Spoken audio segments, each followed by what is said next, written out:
everybody, and welcome back to the Pizza Time Chronicles. It is time to get lost in the pizza sauce. We are back, everybody, and I have a very special guest, the man that we have before you today. He's got a lot of great things coming up, but we're going to talk about that. Everybody, Jordan Livingston, how are you doing today?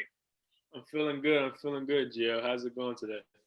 It's going good. Jordan, let everybody know who you are. Yeah, so actually, I'm originally from New Jersey. I grew up playing basketball since the age of 3. I was fortunate enough to get a scholarship to play at a junior college in Virginia Beach. Until the pandemic sort of changed the landscape of everything, I decided to Okay. go back home to New Jersey with my mother, and I just started writing. Writing was a form of therapy to me. It helped me like cope with the drastic changes taking place, and then from there on out, I started documenting the lessons that I've lived through, and decided to just turn it into a book. So that's a little bit about me. And we're going to talk a little bit about that book because very soon it is going to be out there for the world to see and read. I can imagine you have a great story to share. But I just want to talk a little bit about that logo that's on your chest. I saw it says live. What does that mean? Yeah, so it's all about alignment for me. My last name is actually Livingston, so my first name is Jordan. I kind of just got creative. I don't know if you, well, we all know the Nike slogan is "Just Do It," so I just kind of just came up with like "Just Live," because I want to be able to live some. I want to be able to leave something that'll be here even when I'm no longer physically here. So it's a part of me. It's my name. It's my legacy. So I just want to be able to pass it along. There's that golden word legacy, legacy building, leaving something behind and living in your legacy, no pun intended.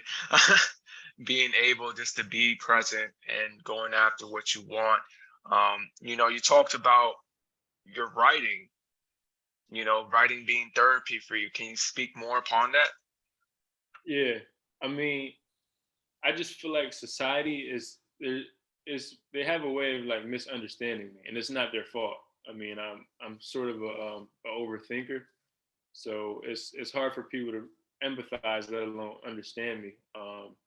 So I just decided to talk to myself through writing, and it was kind of like my therapist because I couldn't afford an actual therapist. I tried it a few times, but it's too expensive, so I just started writing, and it just gives you like a it's a feeling that's indescribable almost. It's just like the feeling I got when I seen the ball go through the net. I thought I would never get that feeling ever again. But as soon as I started writing again, which I always loved, by the way, I was a kid when I first found my love of writing. But then my community, the area I grew up in, it wasn't cool. So I kind of pushed my natural gift away, just out of fear. And then I Mm. kind of just found that flame when the pandemic hit, and I started writing, and I started getting that same exact feeling of freedom. So that's where my first true love has been stemmed from. And that's amazing, finding other ways to cope. I know some people will always find different ways to cope. I know therapy is not accessible to everybody. We know the whole conversation with that in America. Um, Right, Unfortunately, right, therapy is not one of those things that we can just get up and say, I'm going to go to therapy. right, Not for everyone, at least. right. But the fact that what I found amazing here is that you were able to find that in writing and that you were able to find a way to cope with that. And as well as playing basketball, um, you found different ways, especially where you consider where you said it was not cool growing up in your area. Can you talk a little bit more about that? Yeah. Um, I guess it's just certain cliques that you kind of grow up with. Uh, it just you guys just want to have a lot in common, so you're not used to not having things in common. And you're scared to share that because it's not looked at as cool, especially when it comes to sharing your feelings. Being a male, being masculine, like it's not always like cherished in our community to want to be able to share and be vulnerable to the world. Because at the end of the day, you have to have some type of vulnerability to share your Mhm. story and the traumatic events that took place in your life that shaped you. Right. So it's just it's just hard to let go of your story in a sense. But that just comes with growth, personal development, and just being confident in who you are, and knowing Right. that your message is bigger than your ego or your pride or whatever it is that's holding you back. Right.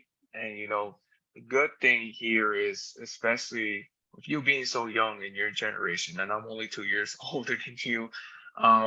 The great thing about our generation is we're becoming more aware of being expressive and making sure that our men are expressing themselves and know that they should not be fearful Right. of having to express themselves because they don't know if other men share the same feelings.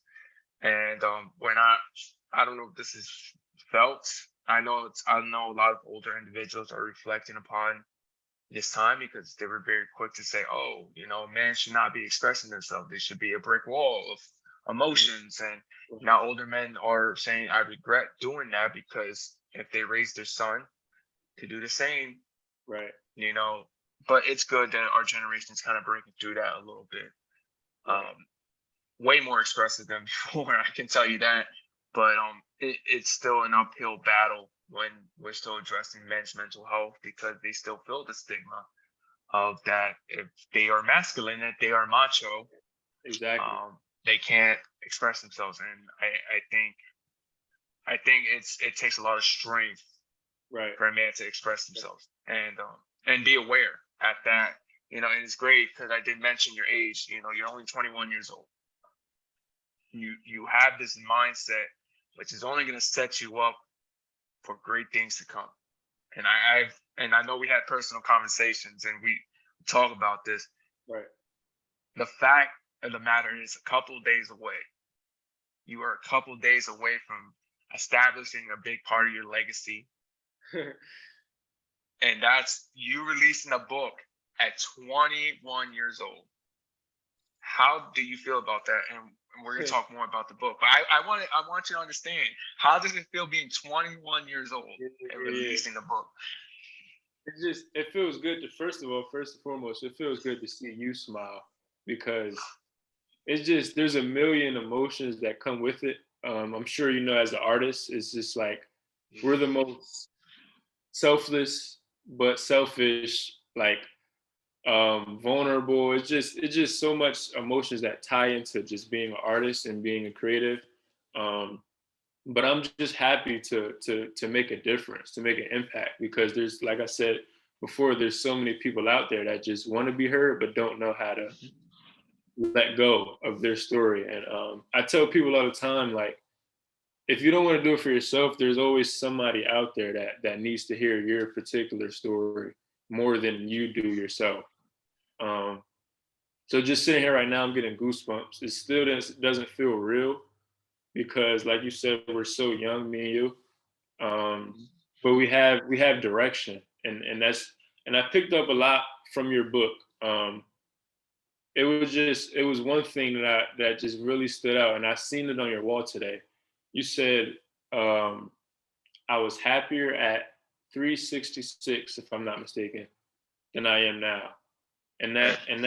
that kind of just, it took me aback, because that's how society is, in a sense. Mm, It is, life is what we make it. So whatever we perceive to be mm, happy is what makes us happy. right. So when it kind of just, it throws you off when somebody says that you're not allowed to be happy.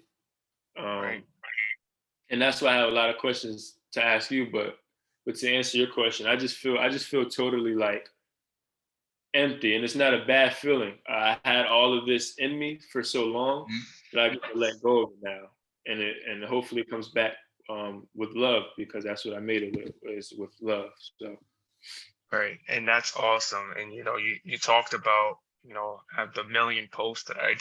mm, um, Society has a way to shape us and condition us.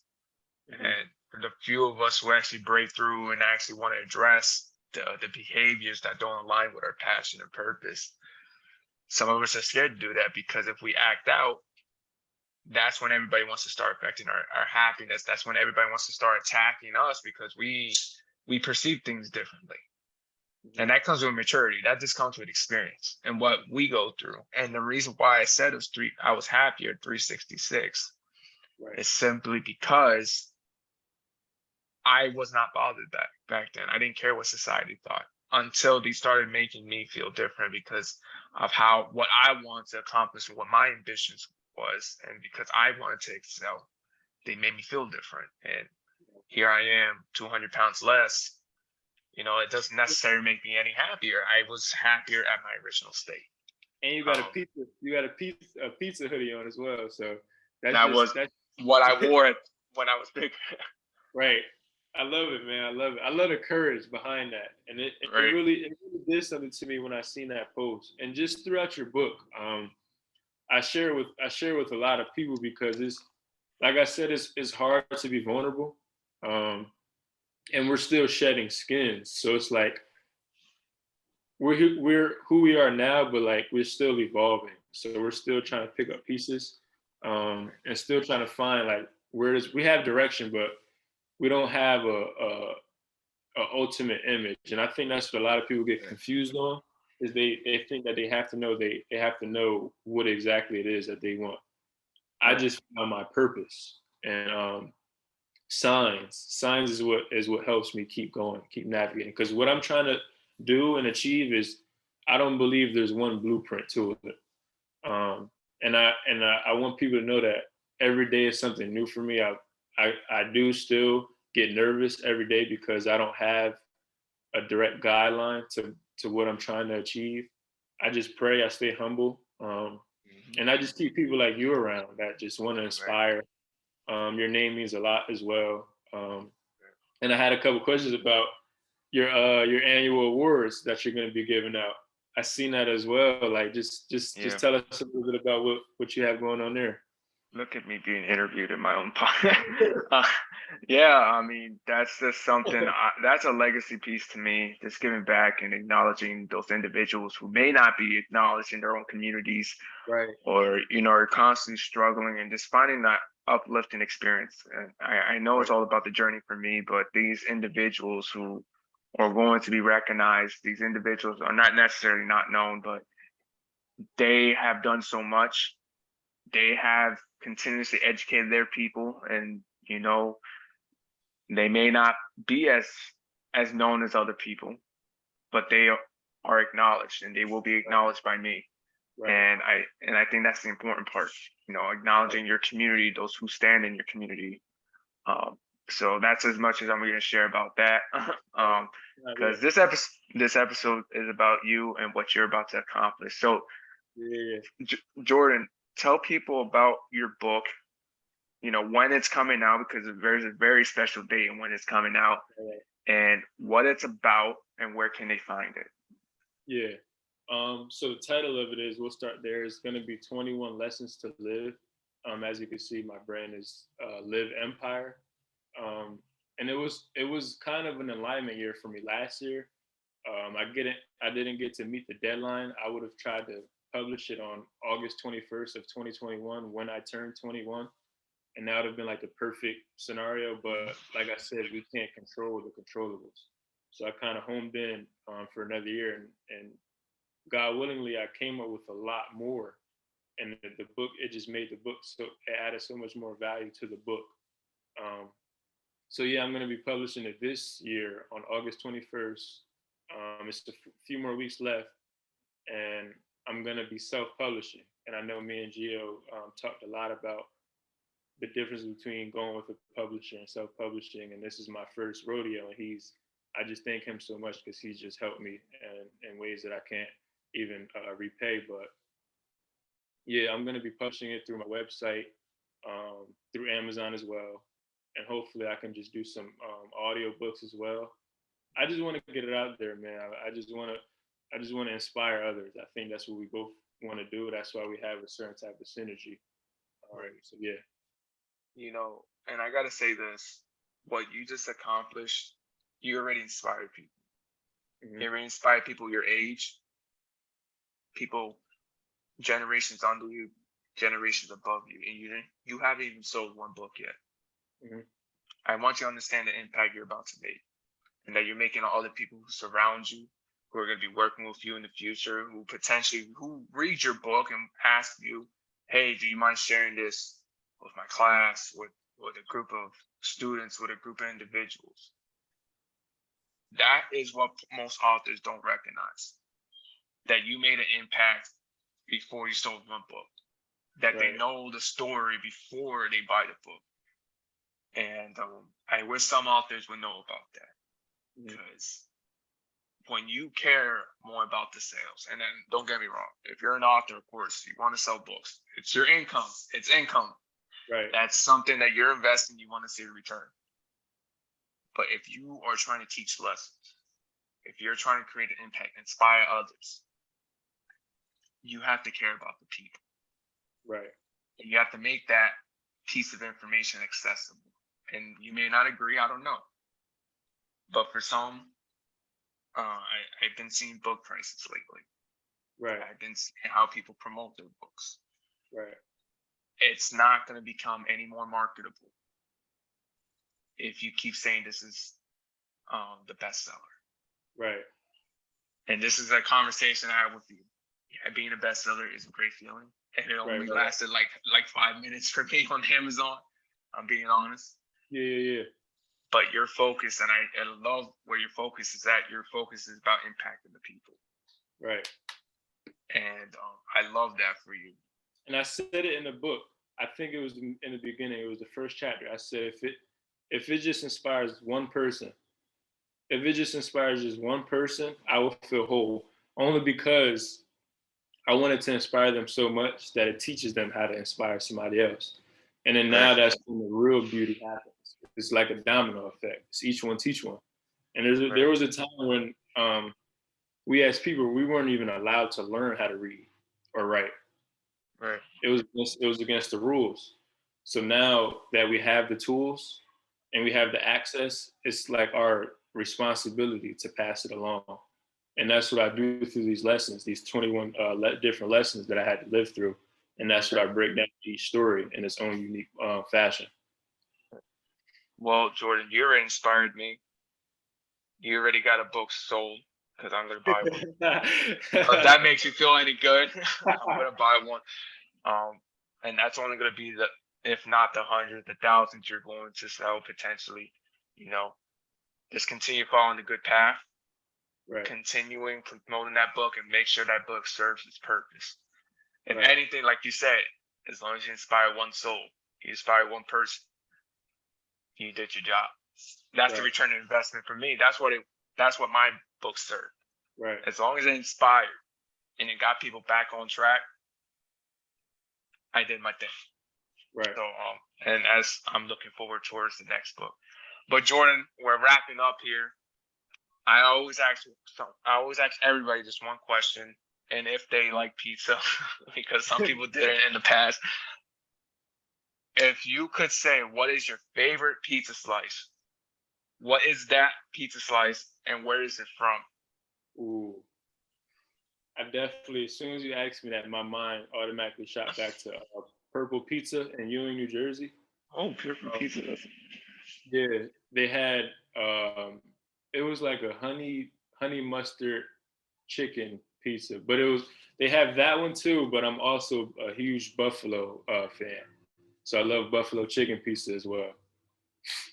Honey mustard is not my favorite, but you mix with a couple of things, it actually could be digestible for me. I just personally don't like mustard, but I can't lie. Some things it just works. But buffalo chicken definitely slaps. Well, what's your favorite slice? Pepperoni. So that's why I wear it. Literally is my favorite. I love pepperoni pizza. It is the OG. I love New York pizza. New Jersey's personally better, but I don't have any favorite places because I was young when I ate it. So I see good pizza in New Jersey. It's hard to find bad places. It's easy to find bad places, but it's hard, especially if you don't look at Yelp. But everybody, as you already know, you can't get too lost in the pizza sauce because, see, that is too much sodium. You can't have that. You got to sweeten things up. Right. And that's why I brought Jordan onto the show. Everybody Thank you so much. Until next Thank time, you so much. take care. And remember, don't get too lost in the sauce. Thank you, guys.